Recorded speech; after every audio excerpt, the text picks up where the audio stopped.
Información actualizada de esto que está ocurriendo, de cómo se vive este martes, después de este fin de semana largo. Después de este fin de semana, la calma de la madrugada en Sinaloa se vio abruptamente interrumpida cuando un operativo sin precedentes desató el caos en una de las zonas más resguardadas del estado. La noticia de que Iván Archibaldo Guzmán, uno de los líderes más temidos del cártel de Sinaloa, había escapado por los pelos en un helicóptero, se esparció como pólvora. La acción, que comenzó como una maniobra calculada de las fuerzas marinas, terminó con una emocionante persecución que dejó a la región en vilo. En el corazón de la selva de Sinaloa, cerca de una finca aislada en las colinas de la Noria, se había establecido la última fortaleza de Iván Archibaldo. Este refugio, conocido por sus rigurosas medidas de seguridad y vigilancia constante, se había convertido en el bastión desde el cual Archibaldo había estado operando, el último lugar en el que cualquier intrusión parecía posible. Sin embargo, la inteligencia militar había identificado una ventana de oportunidad para un asalto decisivo. Las fuerzas marinas, dirigidas por un equipo élite especializado en operaciones de alto riesgo, se prepararon para un ataque meticulosamente planeado. A las primeras horas del amanecer, los marinos se desplegaron silenciosamente en la zona, utilizando una combinación de sigilo y tecnología avanzada para evitar ser detectados por las numerosas cámaras y sistemas de alarma de la finca. La operación, que se había gestado durante semanas, fue ejecutada con una precisión quirúrgica. Las unidades terrestres se infiltraron por caminos ocultos, mientras un escuadrón de apoyo aéreo aseguraba el perímetro desde el cielo. El asalto comenzó con una serie de explosiones controladas que derribaron las puertas principales de la finca, desorientando a los guardias y creando un acceso inmediato a la estructura principal. Los marinos entraron en acción, despejando cada habitación con rapidez y determinación. En ese momento crítico, las fuerzas de seguridad descubrieron que Iván Archibaldo había dejado su guarida, aparentemente en una carrera desesperada por escapar. La operación se tornó en una frenética búsqueda por el complejo, mientras los marinos enfrentaban una serie de trampas y barricadas diseñadas para retardar a cualquier intruso. La situación tomó un giro dramático cuando se descubrió que el líder del cártel había hecho uso de un helicóptero privado, estacionado en un helipuerto oculto en el terreno. Mientras las fuerzas marinas avanzaban hacia el área de vuelo, el sonido de las aspas de un helicóptero se hizo cada vez más fuerte, marcando el inicio de una persecución aérea. Iván Archibaldo, con su objetivo claro de escapar y mantener su libertad, despegó en el helicóptero, mientras las tropas intentaban, sin éxito, interceptarlo desde el suelo. Las imágenes de la fuga de Archibaldo se convirtieron rápidamente en un espectáculo mediático. La aeronave despegó con velocidad, elevándose sobre el perímetro de la finca en medio de disparos y explosiones que reverberaban en el aire. Los marinos, aunque bien equipados y entrenados, no pudieron evitar que el helicóptero se adentrara en el cielo de la mañana. El líder del cártel, una vez más, había eludido la captura, dejando a las autoridades con una sensación de frustración y urgencia. La fuga de Iván Archibaldo no solo representa un golpe para las fuerzas de seguridad, sino también un claro recordatorio de la complejidad y el riesgo involucrado en la lucha contra el narcotráfico. La habilidad de Archibaldo para escapar bajo condiciones tan intensas subraya la necesidad de una estrategia más adaptativa y coordinada en la lucha contra los líderes del crimen organizado. El impacto de este incidente ha sacudido tanto a las autoridades como a la población local. Mientras los marinos recogen las piezas y analizan las fallas en su operativo, la noticia de la fuga se propaga por todo el país, dejando en claro que la guerra contra el narcotráfico sigue siendo un conflicto en evolución. La búsqueda de Iván Archibaldo continúa y la región permanece en alerta máxima, mientras las autoridades redoblan sus esfuerzos para capturar al líder del cártel, que una vez más ha demostrado su astucia y habilidad para escapar de la justicia. En las primeras horas de la madrugada, el tranquilo amanecer en el corazón de Sinaloa fue sacudido por una operación militar que desafiaba la calma de la región. La finca de Luyo, ubicada en las colinas de la Noria, una propiedad remota conocida por su inquebrantable seguridad, fue el escenario de un enfrentamiento sin precedentes que dejó al Estado en un estado de agitación. La finca, una fortaleza de concreto y acero con torres de vigilancia y sistemas de cámaras, había sido el refugio de Iván Archibaldo Guzmán, uno de los líderes más buscados del cártel de Sinaloa. Conocida por su diseño laberíntico y sus medidas de seguridad de alta tecnología, la propiedad estaba equipada con todo lo necesario para repeler cualquier intrusión: muros altos, cámaras en cada esquina y un ejército de guardaespaldas armados. La operación de asalto, una maniobra coordinada entre las fuerzas marinas y un equipo de inteligencia, se inició en la madrugada. Los marinos, divididos en dos equipos principales, avanzaron en silencio hacia la finca. La primera unidad, compuesta por operadores de élite en trajes de camuflaje y con equipamiento de visión nocturna, se deslizó a través de los caminos ocultos que serpenteaban hacia el interior de la propiedad. La segunda unidad, especializada en operaciones aéreas, aseguraba el perímetro desde el cielo, utilizando drones equipados con cámaras de alta resolución y sensores para monitorear cualquier movimiento. El ataque comenzó con una serie de explosiones cuidadosamente calculadas, diseñadas para derribar las puertas principales y crear un acceso rápido al corazón de la finca. Las explosiones resonaron en la noche, enviando una onda expansiva que hizo temblar el suelo y provocó una reacción en cadena en el sistema de alarmas de la propiedad. El ruido y el caos inicial desorientaron a los guardias de seguridad, permitiendo a los marinos infiltrarse en las instalaciones con relativa rapidez.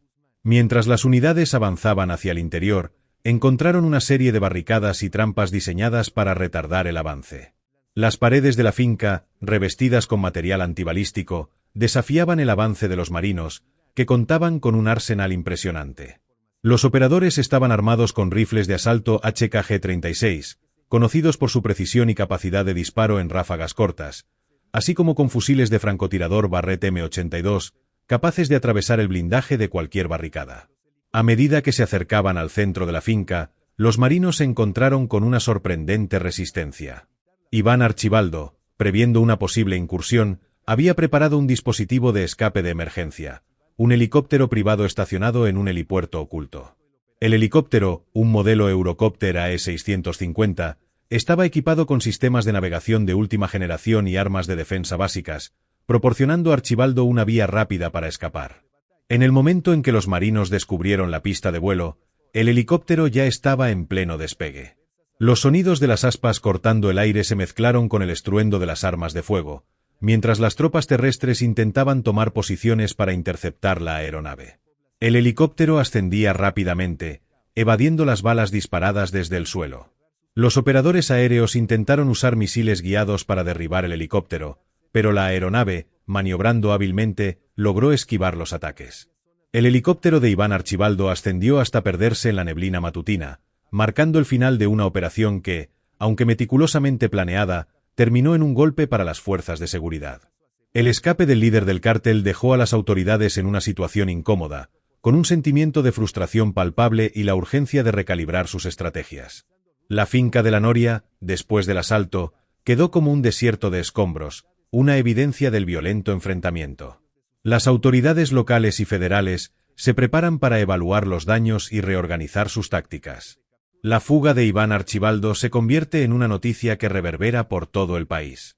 Las imágenes del helicóptero ascendiendo en el horizonte se han convertido en un símbolo de la persistente lucha entre las fuerzas del orden y los líderes del crimen organizado.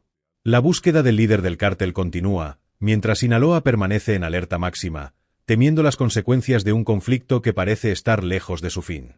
A medida que el sol comenzaba a despuntar en el horizonte de Sinaloa, la finca de la Noria se encontraba en ruinas. Las primeras luces del día revelaban la magnitud del enfrentamiento que había tenido lugar durante la madrugada. Los equipos de emergencia, junto con personal militar y agentes de la policía, se apresuraron a llegar al lugar para evaluar la situación y comenzar la investigación. La finca, una vez un bastión de lujo y seguridad, ahora se presentaba como un campo de batalla devastado. Las paredes de concreto de la finca, reforzadas y diseñadas para resistir ataques, habían sido perforadas por los disparos de alta potencia. Los cristales de las ventanas estallaron bajo el impacto de las balas y las explosiones, esparciendo vidrios rotos por todo el suelo. Los muebles lujosos y las decoraciones costosas ahora estaban cubiertos de polvo y escombros, un triste recordatorio de la intensidad del enfrentamiento. El arsenal de armas recuperado en la finca mostraba la seriedad con la que Iván Archibaldo había preparado su defensa. Entre los objetos incautados se encontraban rifles de asalto M4 con cargadores de gran capacidad y ópticas de precisión, así como ametralladoras ligeras PKM. Estas armas, combinadas con el armamento pesado y el equipo de comunicación sofisticado, reflejaban la organización y el nivel de preparación de la seguridad privada del cártel. Las granadas de mano, las municiones y los dispositivos de vigilancia encontrados también indicaban una defensa bien coordinada y equipada. El operativo de evacuación y limpieza de la escena fue complejo. Los equipos forenses y de desactivación de explosivos trabajaron sin descanso para asegurar el área y recoger evidencias. Las autoridades también se enfrentaron a un desafío adicional: la recopilación de testimonios de los pocos testigos que se encontraban en la finca durante el ataque. Estos testimonios resultaron cruciales para reconstruir los eventos de la noche y para entender mejor la estrategia de evasión utilizada por Iván Archibaldo. Mientras tanto, el escape del helicóptero de Archibaldo desencadenó una búsqueda frenética. Sinaloa no era un lugar para la debilidad. El eco del helicóptero resonaba en la mente de las autoridades, y sin poder anticipar su siguiente movimiento, decidieron adoptar un enfoque más agresivo. Se intensificaron los operativos en puntos estratégicos donde se creía que los movimientos del cártel podrían ser más predecibles. Equipos de élite, ahora acompañados por unidades de inteligencia tecnológica, establecieron controles en carreteras principales y accesos a zonas montañosas. Sin embargo, los caminos polvorientos de Sinaloa, serpenteantes y traicioneros, ofrecían múltiples rutas de escape que el cártel conocía a la perfección. El conflicto se intensificó aún más cuando, en una serie de ataques coordinados, los Tigres lanzaron una ofensiva contra las bases de la competencia, poniendo en la mira a aquellos que habían osado desafiar a Archibaldo. Con una violencia aterradora, los ataques dejaron un rastro de cuerpos y caos, mientras las balas atravesaban la calma de la noche. En un asalto particularmente brutal, una fiesta de cumpleaños se transformó en un campo de batalla cuando un grupo armado irrumpió en la celebración, disparando a quemarropa y dejando un mensaje sangriento a quienes se atrevían a cuestionar la autoridad de su líder. La noticia de estos ataques se esparció rápidamente por todo el estado. Los medios de comunicación, atrapados en una espiral de sensacionalismo, comenzaron a llamar a Sinaloa el epicentro del terror, mientras las familias locales se encerraban en sus hogares, sintiéndose cada vez más atrapadas entre dos fuegos. La paranoia se instaló entre los habitantes, quienes empezaron a desconfiar incluso de sus vecinos, temerosos de que uno de ellos pudiera estar aliado con los nuevos grupos de poder. Sin embargo, en medio del caos surgieron voces de resistencia. Grupos de ciudadanos, cansados de la violencia que los rodeaba, comenzaron a organizarse. Con el apoyo de algunas organizaciones no gubernamentales, se formaron redes de autodefensa que buscaban proteger a sus comunidades. Se llevaban a cabo reuniones en la oscuridad de la noche, donde hombres y mujeres se comprometían a enfrentarse a la violencia con una estrategia unificada. Sabían que no podían luchar con armas de fuego contra un cártel bien entrenado, pero sí podían fortalecer su comunidad a través de la cooperación y la solidaridad. Al mismo tiempo, en un giro inesperado, se filtró información sobre el paradero de Archibaldo. Un informante que había estado en contacto con los lugartenientes reveló que el líder del cártel se encontraba en una ubicación remota en las montañas, donde se decía que estaba recibiendo atención médica después de haber sido herido durante la fuga. Esta revelación encendió una nueva chispa de esperanza entre las autoridades, que no solo querían recuperar al líder, sino también desmantelar la nueva facción que estaba tomando fuerza. La operación para capturar a Archibaldo se volvió inminente. Un equipo de élite, decidido a no dejar escapar otra oportunidad, se preparó para el ataque. Mientras las fuerzas se movían hacia su objetivo, los ecos de la violencia en Sinaloa resonaban en cada rincón. La población, en un estado de tensión permanente, miraba hacia el cielo, temiendo lo que podría suceder. La búsqueda de Iván Archibaldo se había convertido en un símbolo de la lucha por el control de la región, un escenario donde cada jugador sabía que sus movimientos serían cruciales. Las luces de los helicópteros y el retumbar de los motores se convirtieron en una constante en el paisaje sonoro de Sinaloa, mientras las fuerzas del orden se preparaban para un enfrentamiento inevitable, en un juego mortal donde la vida y la muerte pendían de un hilo. La captura de Archibaldo podría ser el catalizador para un cambio, pero también podría desatar un ciclo de violencia aún más intenso, uno en el que la comunidad tendría que decidir de qué lado estar. La noche que siguió a la revelación del paradero de Iván Archibaldo fue tensa. En la base de operaciones, los equipos de élite se afanaban en ultimar los detalles de la operación. Carteles y mapas llenaban las paredes, marcando cada ruta de escape y cada posible punto de entrada. Con cada minuto que pasaba, la urgencia crecía. La situación en Sinaloa se estaba volviendo insostenible y la presión sobre las autoridades para capturar a Archibaldo era abrumadora. Mientras tanto, en las montañas, Archibaldo se encontraba en una cabaña aislada, rodeado de un puñado de leales. Su herida, aunque no mortal, requería atención y el ambiente estaba impregnado de una mezcla de ansiedad y determinación. Cada ruido exterior era motivo de preocupación. Los ecos de la guerra que se libraba en las calles de Sinaloa parecían acercarse a ellos. Sus hombres, armados hasta los dientes y vigilantes, mantenían una intensa guardia. La lealtad al líder era palpable, pero el temor a ser alcanzados por la inminente operación pesaba en el aire. La estrategia del equipo de asalto era clara: rodear la cabaña y asegurar todos los puntos de escape. Con cada paso que daban, la tensión aumentaba. Sabían que cualquier error podría costarles la vida y el miedo al contragolpe de Archibaldo y sus hombres estaba muy presente. Al romper el alba, el equipo tomó posiciones. La primera unidad se movió sigilosamente, utilizando la cobertura de la vegetación. Drones de vigilancia surcaban los cielos, proporcionando imágenes en tiempo real que mostraban la cabaña y sus alrededores. La adrenalina corría por sus venas y la concentración era máxima. Cada operario sabía que estaban a punto de entrar en un terreno peligroso. En la cabaña, Archibaldo, sintiéndose vulnerable, empezó a hablar con sus hombres. Era hora de tomar decisiones. Se reunió con sus lugartenientes para discutir su próximo movimiento. La lealtad era inquebrantable, pero la incertidumbre sobre cómo proceder pesaba en el ambiente. Sabían que las autoridades estaban cerca y que cualquier error podría sellar su destino. Archibaldo propuso un plan audaz: organizar una salida en varias direcciones, desorientando a las fuerzas de seguridad, mientras él buscaba un punto de extracción en la parte trasera de la cabaña. Mientras se gestaba esta estrategia, los marinos se preparaban para dar el golpe. La comunicación era precisa: los operativos en la zona montañosa estaban coordinando la incursión. En el momento justo, comenzaron a avanzar hacia la cabaña, utilizando tácticas de infiltración que habían practicado meticulosamente. Los disparos de un rifle resonaron y un miembro del equipo cayó herido. El caos se desató. Archibaldo, al escuchar los disparos, supo que era ahora o nunca. Con una determinación feroz, ordenó a sus hombres que se prepararan para la salida. La puerta trasera se abrió y, con el corazón latiendo a 1000 por hora, corrieron hacia el bosque, buscando dispersarse en el caos. La confusión reinó entre los marinos, que, desbordados por la súbita violencia, intentaron reagruparse. Los disparos resonaban en la montaña, reflejando una lucha encarnizada. Las sombras del bosque sirvieron de refugio para Archibaldo y sus hombres, quienes, en una arriesgada maniobra, lograron evadir la captura. Sin embargo, el tumulto no se detuvo. Las unidades de apoyo aéreo comenzaron a desplegarse, buscando la ubicación exacta de los fugitivos. Pero la naturaleza salvaje de la montaña complicaba las operaciones. Los drones, incapaces de discernir entre los árboles y la densa vegetación, ofrecían una imagen confusa de la situación. La caza se intensificó mientras las fuerzas marinas reagruparon sus efectivos.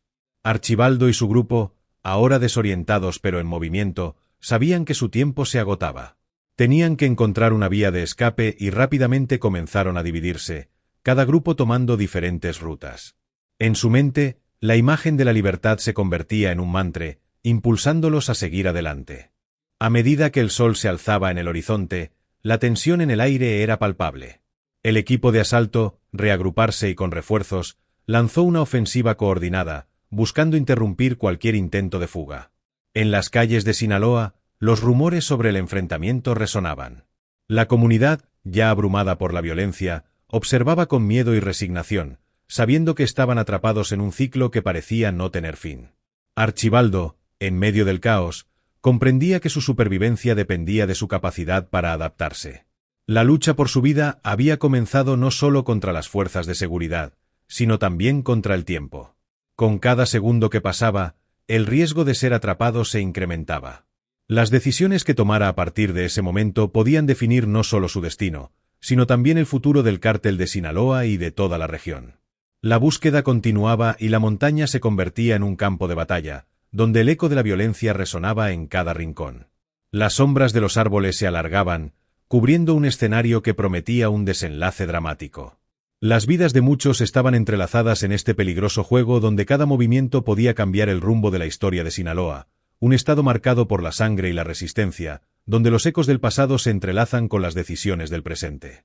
El narcotráfico en México es un fenómeno complejo que ha existido durante varias décadas, pero que se intensificó en los años 90. Las organizaciones criminales comenzaron a diversificarse y a establecer rutas de producción y distribución de drogas hacia Estados Unidos, donde la demanda de sustancias ilegales era alta. Este auge llevó a la creación de poderosos cárteles que no solo operaban en el tráfico de drogas, sino que también incursionaron en otros ámbitos del crimen organizado, como el secuestro, la extorsión y el tráfico de personas. Los cárteles más notorios, como el Cártel de Sinaloa, el Cártel de Jalisco Nueva Generación y el Cártel del Golfo, han ganado notoriedad a nivel internacional. Estas organizaciones han utilizado tácticas violentas y estrategias de corrupción para mantener su dominio sobre los territorios. El enfrentamiento entre cárteles rivales ha resultado en una escalofriante ola de violencia que ha cobrado miles de vidas, afectando la seguridad de comunidades enteras y generando un clima de miedo y desconfianza entre la población. La respuesta del gobierno mexicano ha sido variada. Desde la administración de Felipe Calderón, se implementó una estrategia de combate frontal al narcotráfico que incluyó la militarización de la seguridad pública. Sin embargo, esta estrategia ha sido objeto de críticas, ya que ha potenciado la violencia y no ha logrado desmantelar de manera efectiva a las organizaciones criminales.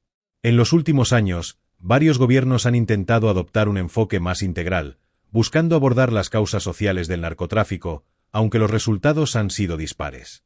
Además de la violencia, el narcotráfico ha tenido un profundo impacto en la economía y en la estructura social de México. En muchas comunidades, el narcotráfico se ha convertido en una fuente de empleo y de ingresos. Sin embargo, esta dependencia ha generado un ciclo de violencia y corrupción que afecta a las instituciones y a la confianza pública. Las comunidades más vulnerables son a menudo las más afectadas por la lucha entre los cárteles, llevando a la migración forzada y al desplazamiento de familias enteras. Finalmente, el narcotráfico mexicano ha tenido repercusiones a nivel internacional. La relación entre México y Estados Unidos en la lucha contra el narcotráfico ha sido fundamental, dado que una gran parte de las drogas producidas en México se dirigen hacia el mercado estadounidense. Esto ha llevado a colaboraciones en materia de seguridad, pero también a tensiones, especialmente cuando se producen incidentes de violencia que cruzan fronteras. La lucha contra el narcotráfico es, por lo tanto, no solo una cuestión de seguridad interna, sino una compleja problemática que involucra a varios actores en ambos lados de la frontera. El futuro del narcotráfico en México parece sombrío, a pesar de los esfuerzos de las autoridades para combatirlo. Se espera que las organizaciones criminales se adapten y evolucionen con el tiempo, encontrando nuevas formas de operar y expandir sus redes. La generación de nuevos métodos de producción y distribución, así como la diversificación de las drogas que ofrecen, son estrategias que los cárteles han utilizado históricamente para mantenerse relevantes en un mercado en constante cambio. Esto sugiere que la amenaza del narcotráfico no solo persistirá, sino que podría intensificarse en diferentes formas, haciéndose aún más peligrosa. Con el aumento de la tecnología y la digitalización, los cárteles están adoptando nuevas herramientas para facilitar sus operaciones. El uso de criptomonedas y plataformas de comunicación encriptada ha permitido a estas organizaciones operar con mayor discreción, dificultando el trabajo de las autoridades. Esto no solo representa un desafío para la seguridad pública, sino que también complica los esfuerzos internacionales de cooperación en la lucha contra el narcotráfico. La capacidad de los cárteles para innovar y adaptarse a las nuevas realidades tecnológicas augura un futuro complicado en la lucha contra las drogas. A medida que la violencia entre cárteles continúe, el peligro para la población civil seguirá siendo un problema crítico. Los enfrentamientos entre grupos rivales y las dinámicas de control territorial pueden provocar un aumento en el número de homicidios y desapariciones forzadas. Las comunidades, especialmente en áreas rurales y marginadas, son las más afectadas por esta violencia. En estas regiones, la lucha por el control del narcotráfico puede resultar en la desintegración del tejido social y una mayor dificultad para el desarrollo comunitario y económico. El impacto del narcotráfico también se sentirá en el ámbito político, ya que la corrupción seguirá infiltrando instituciones gubernamentales y policiales. Con el dinero que genera el tráfico de drogas, los cárteles tienen el poder de cooptar a funcionarios, poner en riesgo la democracia y obstaculizar el Estado de Derecho. Esta situación genera un círculo vicioso donde las autoridades, en lugar de combatir el narcotráfico, se ven comprometidas por él, lo que contribuye a un sistema corrupto que alimenta la impunidad y la falta de justicia para las víctimas. Finalmente, el narcotráfico en el futuro estará influenciado por las políticas de consumo de drogas en países como Estados Unidos y Canadá. La legalización de ciertas sustancias en algunas regiones ha generado un cambio en la dinámica del mercado, pero también podría contribuir a que los cárteles encuentren nuevas oportunidades de negocio en el tráfico de drogas ilegales que aún mantienen su estatus prohibido. Esto significa que, aunque algunas estrategias pueden cambiar, las raíces del narcotráfico seguirán presentes, y se mantendrá como un fenómeno peligroso y persistente que requerirá un enfoque multifacético y sostenido por parte de las autoridades y la sociedad. Si te ha gustado el vídeo, no olvides darle un pulgar arriba, activar la campanita de notificaciones pulsando clic 2 veces y comentar. Hasta el siguiente vídeo.